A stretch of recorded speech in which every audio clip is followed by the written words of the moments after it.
Hello अस्सलाम वालेकुम। जनाब, 8 मुसलसल शिकस्तों के बाद बिलाखिर कराची को पहली फतह मिल गई और शायद यही सबसे बड़ी हेडलाइन रहेगी आज के दिन की।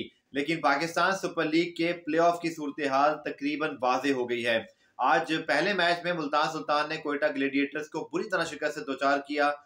पीएसएल की हिस्ट्री का दूसरा सबसे बड़ा टोटल बना और फिर सबसे बड़े मार्जिन से फतह हासिल की मुल्तान ने। तो दैट टेल द स्टोरी कि कितनी बड़ी और डोमिनेंस वाली जीत थी। और इस मुल्तान की जीत के बाद तो पहुंचे लाहौर और ज़ल्मी प्लेऑफ में ज्वाइन किया मुल्तान सुल्तान को। तीनों टीमें कंफर्म हो गई। अब चौथी स्पॉट यानी कि एक स्पॉट और दो लड़ाई करने वाले मौजूद हैं और वो है जनाब कोयटा ग्लेडिएटर्स और इस्लामाबाद यूनाइटेड। और कोयटा ग्लेडिएटर्स के लिए सूरत हाल ज़्यादा अच्छी नहीं है क्योंकि आपको पता है कि उनके पास सिर्फ 6 पॉइंट्स हैं। मैच भी एक ही बाकी है। मैच जीत भी जाते हैं तो तब भी उनको डिपेंड करना है कि जो बकिया इस्लामाबाद के दोनों मैचेस हैं वो बुरी तरह हार जाएं। सो यही उनका वाहिद चांस है। लेकिन इसके लिए कोयटा को दवा के साथ दुआ भी करनी पड़ेगी। और दूसरी जानब कराची की जनाब बात करें तो कुछ टेम्पो ही मैच का ऐसा बन गया। लगता है कि कुछ कंडीशंस का कमाल था या कुछ बैटिंग भी हाई स्टैंडर्ड नहीं थी। कराची का तो टिपिकल बैटिंग जो डिस्प्ले है वो चला, लेकिन जब उन्होंने बॉलिंग में विकेट जल्द हासिल की और स्पेशली जब फखर जमान की विकेट हासिल की, बिकॉज वो इस पूरे टूर्नामेंट में सबसे बेहतरीन ओपनर बन के जो है वो सामने आए हैं।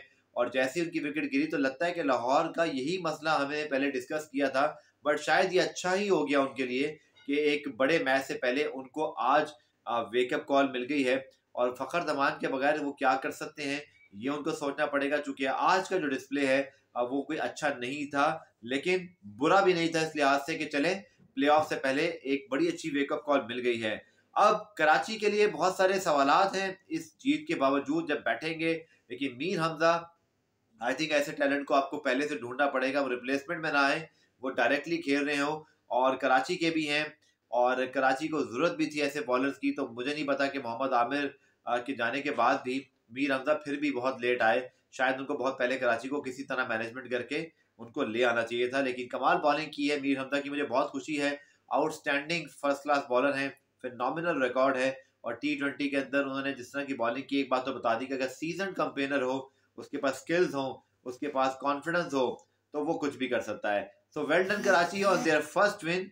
बहुत देर की मेहरबान आते आते, लेकिन चलिए एक कामयाबी तो मिली और यही शायद उनके फैंस को कुछ मोटिवेट करेगी। बिकॉज लाहौर को लाहौर में हरा दिया तो वो राइवलरी जो है आई थिंक उसको भी हम यहाँ डिस्कस जरूर कर लें क्योंकि दोनों क्रिकेटिंग सिटीज कराची की सबसे पाकिस्तान की बड़ी और इनकी राइवलरी फैंस की और क्रिकेटर्स की भी बहुत पुरानी है। तो उस लिहाज से कराची के फैंस को चले एक तमन्ना मिली होगी आज के चलें, जैसे हम कहते हैं ना कि किसी से ना जीते भारत से जीते। तो आज मुझे लगता है कराची के फैंस इसी बात पे खुश होकर कुछ सुकून से सो जाएंगे कि चलिए 8 मैच बाद ही सही कराची ने लाहौर को लाहौर में तो हराया। तो यही चले एक बेहतर रिजल्ट है फैंस पॉइंट ऑफ व्यू से। लेकिन कोयटा को अब दुआ भी करनी है, दवा भी करनी है। आज उनके पास मौका था कि हार तो सकते थे लेकिन थोड़ा स्मार्टली प्लान कर लेते, रन्स के डेफिसिट को कम करते, लेकिन बहुत बड़े डेफिसिट से हार गए। So the PSL is almost very clearly हमें नजर आ रहा है कि कहाँ जा रहा है। हमें कोयटा का मुश्किल लग रहा है। दूसरी जाने मुल्तान और लाहौर पहले 2 स्पॉट के लिए अब फेवरेट्स हैं क्योंकि अभी भी लाहौर के 2 मैचेस बाकी हैं। कमाल उन्होंने इससे पहले क्रिकेट खेली है, शायद वो 14 पॉइंट्स कर लें। ज़ल्मी भी चाहेगा कि वो 12 पॉइंट्स करें। लाहौर अगर मैच हारता है तो रन रेट पे बात आएगी। तो कौन बनेगा मुल्तान सुल्तान के साथ पहले क्वालिफायर का साथी, ये देखना बाकी है। इसी के लिए हम आगे भी मैचेस को देखते रहेंगे। आप चैनल को सब्सक्राइब करें, कमेंट सेक्शन में जवाब दीजिए। नेक्स्ट वीडियो में आपसे मुलाकात होगी। Take care.